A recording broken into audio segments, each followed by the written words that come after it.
Hello everybody. Today I'm coming with a new story of two friends.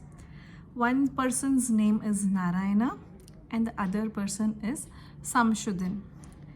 This story's background is really old from ancient India. It dates quite far away, it's long a time in India. There were two friends called Samshuddin and Narayana Murthy. Both of them were very close to each other and they trusted each other. They can trust each other with even their properties, even their family matters. They were thickest of thick friends. So in those days, the transportation facilities were not up to the mark. So whenever Narayana travels somewhere out, he will leave all his property and everything to be taken care of by Samshuddin. Similarly, Samshuddin also does the same thing.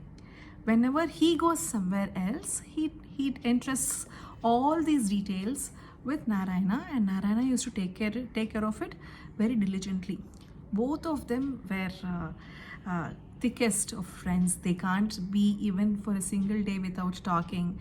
They discuss various things and they share a very nice and fond relationship. Once what happened, Samshuddin's had a distant relative. She is an old woman. She was living alone in a village. So Samshuddin, he used to go to her every week or every month whenever it is possible, and he used to take some goodies whenever he goes. He will be taking some goodies, something to eat or something, some small help he will always be doing for her. And but this was not feasible for him frequently because he has to leave everything at home and then go and travel. So it was not feasible for him to do it on a day-to-day basis. So he felt probably this old lady should come and stay with him. So he used to convince her, Buva, why don't you come? She's his aunt. He says, Buva, why don't you come to my house? You stay with me. Whatever I eat, I will just share with you. This is the thing. But Buva was very skeptical. She wanted to be independent and she did not want to depend on anybody or give trouble to anybody. But over a period of time, she also was becoming older as the days passed by. So she thought, okay, why not? This fellow is kind. Why not me going along with him? And one day she told all her friends about she living with her nephew and to that village. So she packed everything and she went to the nephew's place.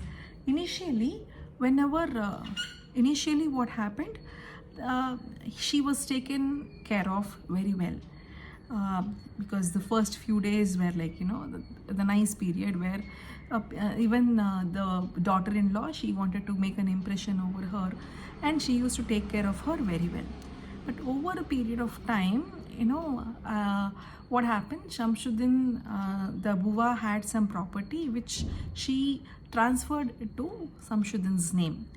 So, so that he can take care of it in a better way. So after this incident, the couple started to become, non-coherent with her. They did not treat her well, or they were neglecting her. The same treatment whatever she used to receive before transferring the property was not continuing after the transfer of property, and she didn't feel good. So she said, okay, Samshuddin, I don't feel that this is, if we have to maintain a good relationship with each other, it is better that I leave your place. So why don't you retransfer the land which I gave it to you?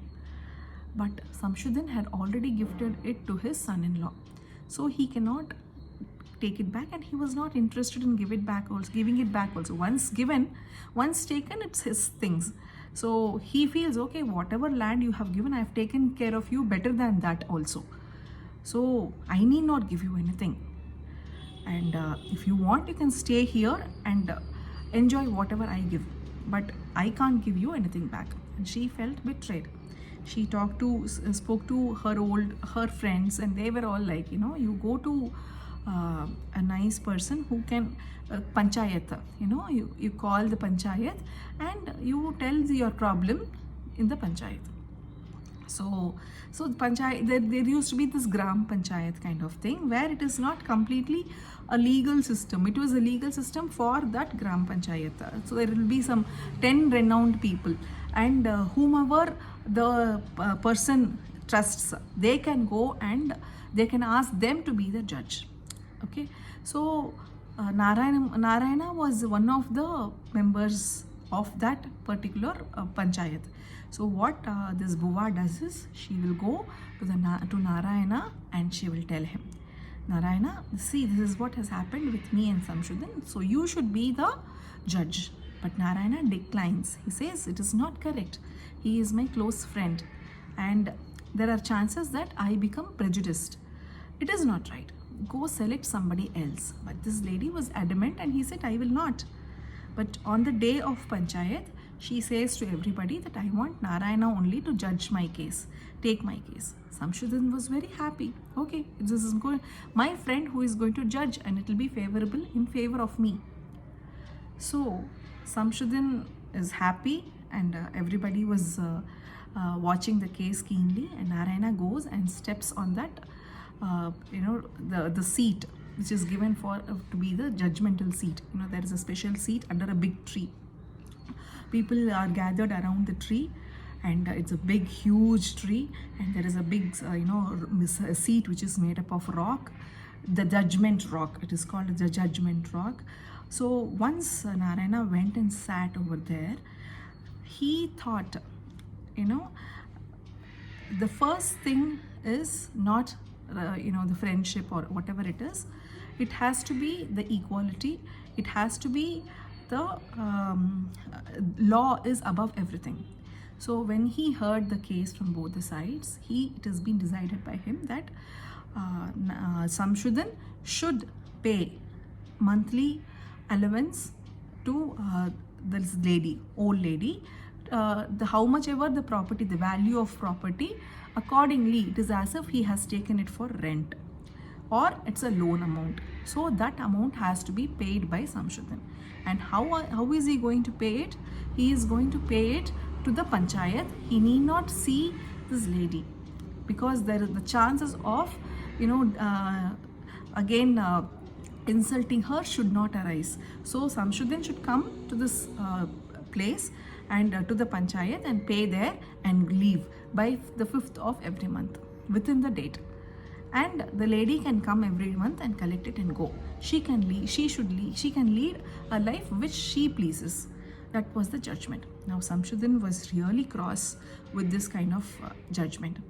So he didn't like it. He did not expect it, and he felt that his friend had betrayed him. So from that day, they lost their relationship. Both of them, though Narayana was not in for losing his friend, but Samshuddin was against it, and he felt, no, that this is not the thing. I don't want to be friendly with him. He has not done justification to me. That is his point. Similarly, some things, these people, there was a rift between them, and the crack, it's a broken mirror. They could not come together again. So they were looking after each other's businesses, and as the days were passing, and Narayana was having wonderful ox, 2 oxens. He got it from a faraway place, and they were like milk white. They were as very healthy, and everybody felt it's a wonderful cattle to possess. It was healthy, it was beautiful, it was majestic. So but Narayana wanted to sell them for some reason. He wanted some money, so he wanted to sell them. So he was prepared to sell them as a jodi. That is, jodi means both of them together as a pair. So there was one person in that in the village who was interested in taking these 2 oxen, but he did not have money immediately. He said, I have this paddy which has to be sold. Once I have sold the paddy, I will give you the money. Narayana was in need of money, but then he was a good man, so he said, okay, fine, you take care. Once you have finished, you can return the money back to me. But this fellow, when Narayana was taking care of the oxen, he was feeding it well and he was taking care of them well. But the other person, he did not care to take care of the animal properly. So the animals fell sick. He used them for 3 months continuously. He did not give any rest. He did not take care of them properly. And eventually both the animals died because of unhealthy surroundings. They were unwell, and he did not even care to take them to a veterinary doctor. So, but this fellow, whoever has taken the oxen, he said, you have given me sick oxen, so I need not pay you. I will not pay you. So Narayana was baffled. He said, no, it should not happen like that. I gave you healthy. When I gave you, they were healthy, but you killed them. So then he said, okay, let me go for panchayat. Then Narayana went to the panchayat, and he said, so now this person, he said, okay, fine, let me take Shamshuddin's advice. Let him be the judge. That's what the other person, the villager, whoever bought the oxen from Narayana, he wanted to appoint Shamshuddin as the judge, because he felt if Shamshuddin was giving, they both are enemies, and he will give a judgment in favor of the villager. Now Shamshuddin was also of the same thought. He also wanted, he said, okay, I have a nice chance to get my revenge. When Shamshuddin also went to the same judgment rock, he was the big tree and the rock, and he was sitting. The moment he sat on the rock, he felt the law is above everybody. He heard the case, and the judgment he gave was, the person whoever took the oxen has to give the exact money which was agreed upon to Narayana, and an additional fine should also be paid by him, because he did not take care of 2 living beings. He neglected and he overused them. He exploited them. So it is cruelty towards animals. So a hefty fine amount had to be paid to the panchayat. So this was his judgment, and everybody applauded for the judgment. And when Shamshuddin came down, he just went to Narayana and he embraced him, and he said, now I understand why you gave that judgment on that day. Law is above everything. Thank you. Please stay tuned, like, share and subscribe. Meet you with a new story later.